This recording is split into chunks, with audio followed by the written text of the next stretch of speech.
ఆంధ్రప్రదేశ్ రాష్ట్ర చరిత్రలో ఒక కీలకమైన మైలురాయి నమోదైంది. అమరావతిని ఏపీ ఏకైక రాజధానిగా చట్టబద్ధంగా గుర్తిస్తూ కేంద్ర ప్రభుత్వం ప్రవేశపెట్టిన ఏపీ పునర్వ్యవస్థీకరణ సవరణ బిల్లు 2026 పార్లమెంట్లో ఘనంగా ఆమోదం పొందింది. ఇతర రాజకీయ పార్టీల మద్దతుతో ఈ బిల్లు పాస్ అవటంతో అమరావతికి ఇప్పుడు తిరుగులేని రాజ్యాంగ రక్షణ లభించింది. 5 ఏళ్లుగా రాజధాని కోసం పోరాడుతున్న రైతుల కష్టానికి, రాష్ట్ర భవిష్యత్తు కోసం ఎదురు చూస్తున్న కోట్లాది మంది ఆకాంక్షలకు ఈ బిల్లు ఆమోదం ఒక గొప్ప విజయంగా నిలిచింది. అయితే రాష్ట్రానికి ఇంత మేలు జరుగుతూ ఉంటే అత్యంత ఆశ్చర్యకరమైన విషయం ఏమిటంటే వైసీపీ తన అసలు రంగును బయట పెట్టుకోవడం. అమరావతికి చట్టబద్ధత లభిస్తూ ఉంటే హర్షించాల్సింది పోయి వైసీపీ ఎంపీలు సభ నుంచి వాకౌట్ చేయడం ద్వారా తమ వ్యతిరేకతను బహిరంగపరిచారు. బయట బహిరంగ సభల్లో తాము అమరావతికి వ్యతిరేకం కాదని, కేవలం వికేంద్రీకరణను మాత్రమే కోరుతున్నామని జగన్ రెడ్డి చెబుతూ ఉంటారు. కానీ పార్లమెంట్ లో రాజధానిని రక్షించే బిల్లు వస్తుంటే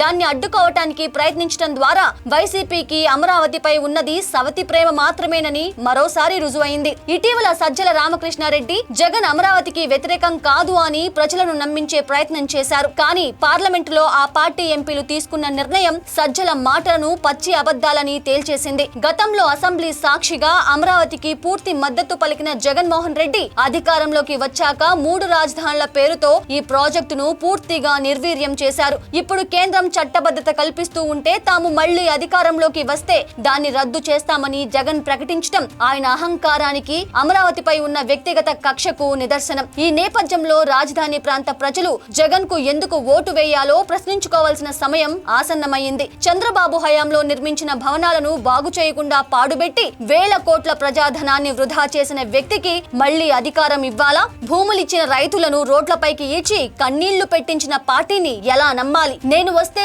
రాజధానిని రద్దు చేస్తా అని అభివృద్ధిని అడ్డుకుంటున్న నాయకుడికి మద్దతు ఇస్తే మన పిల్లల భవిష్యత్తు ఏమవుతుంది? అమరావతిని అడ్డుకోవడమే లక్ష్యంగా పెట్టుకున్న వైసీపీ డబుల్ గేమ్ ను గమనించి ప్రజలు తగిన బుద్ధి చెప్పాల్సిన అవసరం ఉంది.